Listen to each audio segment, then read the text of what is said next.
En febrero de 1939 se estaba celebrando el carnaval cuando el ministro de Gobierno y Policía, el general Antonio Rodríguez, intentó dar un golpe de Estado contra Benavides. El golpe estuvo muy mal planeado y se limitó a la captura de Palacio de Gobierno mientras Benavides se hallaba ausente. Hubo una refriega con la guardia de Palacio y el jefe golpista fue muerto.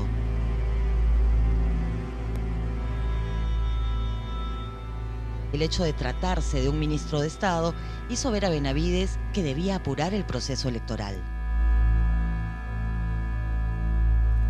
El mensaje radial que él da después es muy fuerte en el sentido de asegurar que se va a cumplir la salida.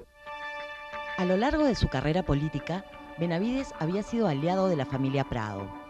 Junto a ellos había protagonizado el golpe contra Billinghurst y también juntos habían partido al exilio durante el oncenio.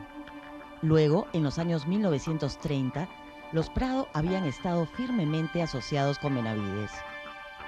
Uno de los integrantes del clan, Jorge, fue el frustrado candidato oficialista de 1936, mientras que el menor, Manuel, había sido presidente del Banco Central de Reserva. Ya para aquel entonces había fallecido el conductor del grupo familiar, Javier Prado, rector de San Marcos y senador de la República, en cuyo nombre se erigió una avenida principal en Lima. El hermano de Prado ya había sido candidato con Benavides, ¿no? Una cercanía con la familia, Jorge Prado. Manuel Prado había tenido cargos en el gobierno, está en el gabinete en ese momento, antes de las elecciones y abiertamente no pueden buscar votos del APRA, ¿no? Dentro de esto. Para representar al oficialismo en 1939, se preparó la candidatura de Manuel Prado Ugarteche. Su familia pertenecía al grupo selecto de los grandes propietarios, pero no era parte de los agroexportadores, que habían gobernado durante los 1930 apoyando a Benavides. Por el contrario, los Prado estaban interesados en el mercado interno peruano. Eran dueños de un banco, tenían empresas de bienes raíces, eran dueños de una fábrica de cemento y de compañías de seguros. Lo suyo era el manejo de la economía local. Benavides lo que va a hacer es promover la candidatura de Manuel Prado y Ugarteche, quien era un miembro de la oligarquía peruana, pero representante de un sector bastante modernizante y progresista, que estaba dispuesto a dar cierta apertura política al partido aprista con tal de establecer condiciones para una paz social. En este caso, la elección de Prado en 1939 pues, ratifica el pacto entre las Fuerzas Armadas y la oligarquía, pero a su vez significa un momento de relativa apertura política.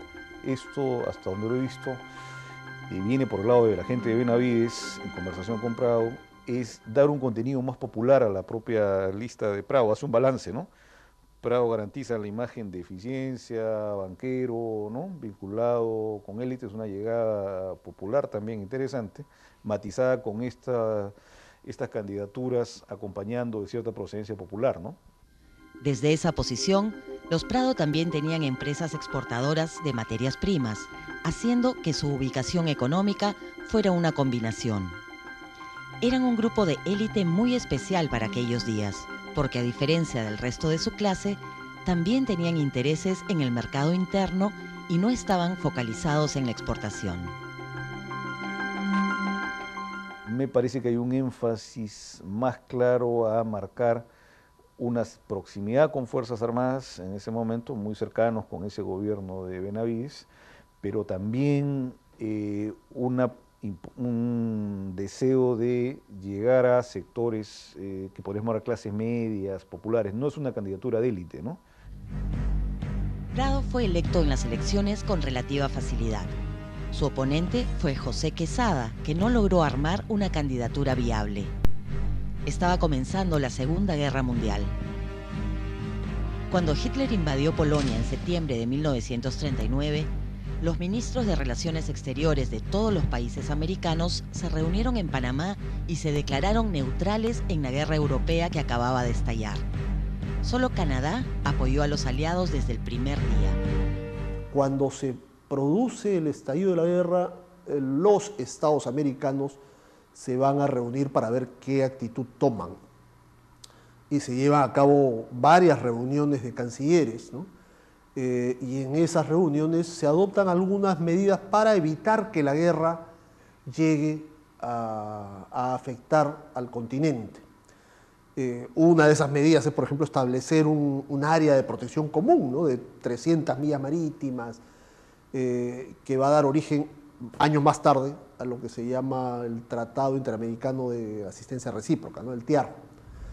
Y también se establecen algunas medidas que procuran limitar o evitar que alguno de los beligerantes actúe en la zona. A la larga nada de esto se respeta. En estos primeros meses, el Perú estuvo satisfecho con las medidas de neutralidad y no tomó ninguna medida contra los ciudadanos alemanes, italianos o japoneses que vivían en el país. Es que la guerra interrumpe nuestro comercio hacia Europa, que es el comercio prioritario. O sea, a raíz de la guerra nosotros cambiamos de foco a un comercio sustantivo, más sustantivo, con Estados Unidos. Antes de estallar la guerra, el segundo socio comercial peruano era Alemania. Pero se interrumpe todo eso, se interrumpe, no hay buques, nadie navega, por consiguiente nuestro comercio se orienta hacia Estados Unidos.